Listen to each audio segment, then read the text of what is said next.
पांडेश्वरनाथ धाम, जो कि पांडवों द्वारा पूजित शिवलिंग है। पांडव जब लाक्षागृह से निकल के आ रहे थे,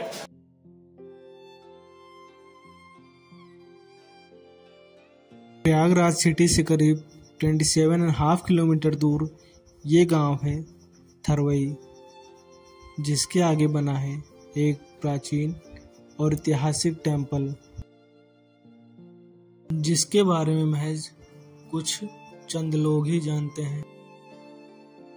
तो आज हम फिर से आए हैं पड़ीला महादेव, प्रयागराज का one of the most famous Shiva temple.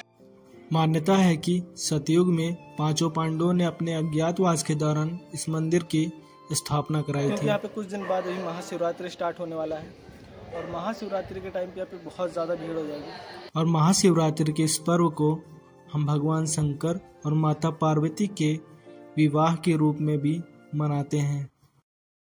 आज मैं आपको दिखाऊंगा, यहाँ पे बहुत कम लोग हैं, बहुत ही रेयर लोग हैं, बहुत ही कम गिनती के कुछ लोग हैं यहाँ पे दर्शन करने के लिए आए हुए हैं। और महाशिवरात्रि के दौरान इसी टेंपल के बाहर हजारों श्रद्धालु दर्शन करने के लिए लाइन में खड़े रहते हैं। आप जब महाशिवरात्रि स्टार्ट हो जाएगा तब आएंगे, यहाँ पे बहुत ज़्यादा भीड़ हो जाएगी। यहाँ पे आपको दर्शन करने के लिए लाइन लगाना पड़ेगा, इतने ज़्यादा लोग आ जाते हैं।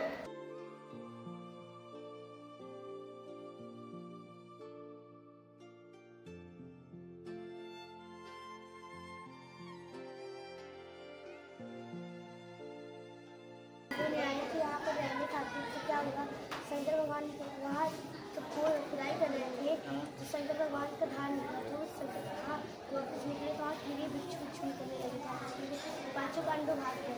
तो यहाँ पे खुद शंकर भगवान स्थापित हुए थे, तो पांचों पांडव ने मिलकर उनकी पूजा की। हालांकि उस छोटी सी बच्ची को इस टेम्पल के बारे में ज़्यादा नॉलेज तो नहीं थी, बट उसने अपने नॉलेज के हिसाब से हमें 10% तो सही ही बताया। के अंतर्गत ये हमारा पांडेश्वरनाथ धाम उत्तर दिशा की तरफ, उत्तर द्वार की तरफ पांडेश्वरनाथ धाम, जो कि पांडवों द्वारा पूजित शिवलिंग है। पांडव जब लाक्षागृह से निकल के आ रहे थे, तो यहाँ पे भगवान श्री कृष्ण की सलाह पे यहाँ पे रुके, दर्शन पूजन किया और अपना नाथ स्वीकार किया इन्हें, इसीलिए इन्हें पांडेश्वरनाथ धाम के नाम से विभूषित किया गया। और इस मंदिर की मान्यता है कि यहाँ लोग भगवान शंकर के सामने अपनी इच्छाएं रखते हैं और वे इच्छाएं अवश्य पूर्ण होती हैं, और जब वो इच्छाएं पूर्ण हो जाती हैं तो लोग अपने स्वेच्छा से यहाँ पर निशान चढ़ाते हैं।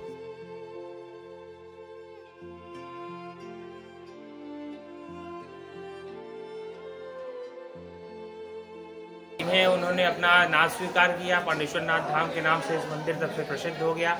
यहाँ पे बाबा की महिमा बहुत अपरंपार है। यहाँ पे जिंदा समाधि हैं बाबा मठाधीश महाराज स्वामी शंभुगिरी जी महाराज जी हैं, जो कि यहाँ पे जीवित समाधि लिए थे।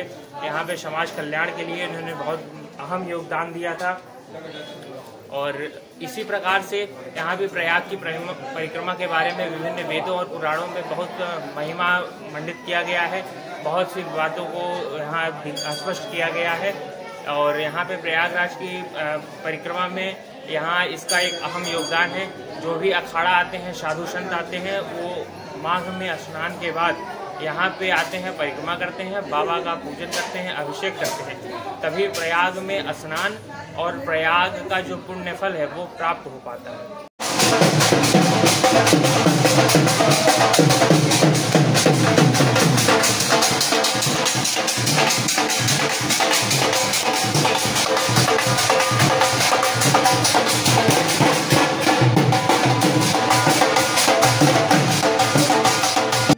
हालांकि अभी हम बात कर ही रहे थे निशान चढ़ाने के बारे में, तभी वहाँ पे कुछ लोग निशान लेके भगवान शंकर को चढ़ाने के लिए आते हैं।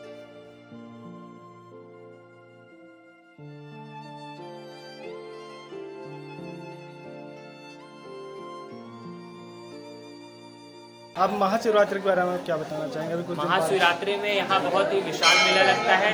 जैसा कि आप सभी लोगों को पता होगा कि इस दिन भगवान शिव और माँ पार्वती का विवाह हुआ था। इसी संयोग पर जो ये जो दुर्लभ संयोग बनता है, इसमें जो नक्षत्र आते हैं महाशिवरात्रि का, इसमें यहाँ पे विशाल मेले का आयोजन किया जाता है, जो कि इसमें लाखों की संख्या में श्रद्धालु यहाँ आते हैं, पूजन करते हैं, बाबा का रुद्राभिषेक करते हैं। बहुत अपार भीड़ होती है। पुलिस प्रशासन, RAF और CRPF के कई जवान यहाँ रहते हैं और बाबा की सेवा में अपना योगदान देते हैं।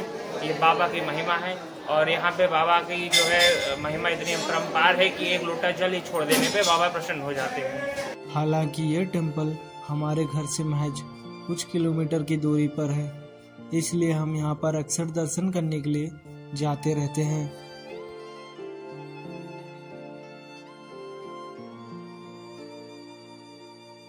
के अंदर जो शिवलिंग है उस पर एक भाई पूरा भर जाता है पूरा अंदर, तो उसमें चारों तरफ रेलिंग लगाई होगी और पूरा भर जाता है फूल माला से, पूरा पानी पानी पूरा हर तरफ हो जाता है। तो यही और इसी मंदिर के पीछे है पड़िला हवाई अड्डा। इस एयरवे के बारे में हमें कुछ खास जानकारी तो नहीं है, लेकिन हमें इतना पता है कि आज ये वीरान पड़ा एयरवे एक ज़माने में जब भारत और पाकिस्तान और चाइना के बीच हुए युद्ध में काफ़ी अहम भूमिका निभा चुका है। भारत पाकिस्तान और भारत चाइना के साथ युद्ध हुआ था, तब यहीं से सारे मटेरियल बन के जाते थे और यही कारण है कि इतने दिनों तक बंद रहने के बाद ये हवाई अड्डा आज जंगल में तब्दील हो गया है।